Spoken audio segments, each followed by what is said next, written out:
darkness, my old friend, I've come to talk with you again, because a vision softly creeping left its seeds while I was sleeping,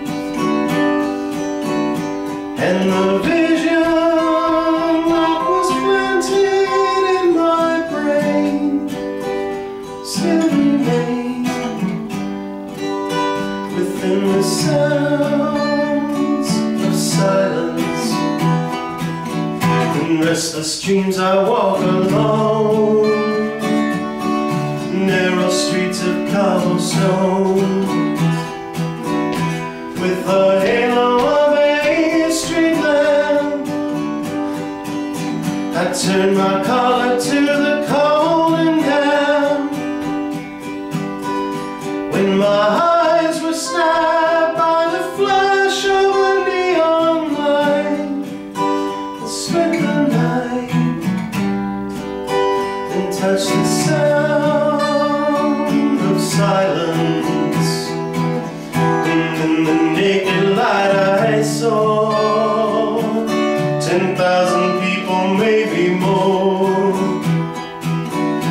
people talking without speaking, people hearing without listening, people writing songs and voices never share.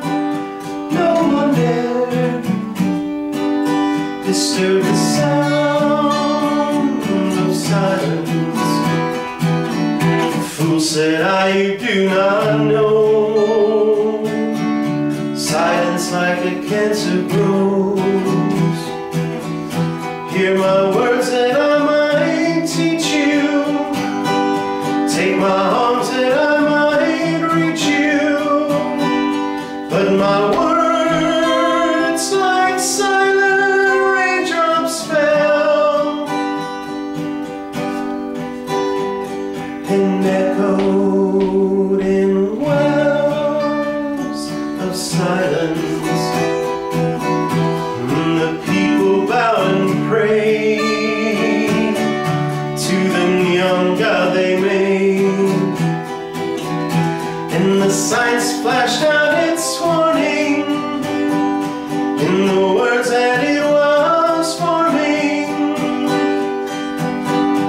And the sign said the words of the prophets are written on the subway walls and tenement halls, and whispered in the silence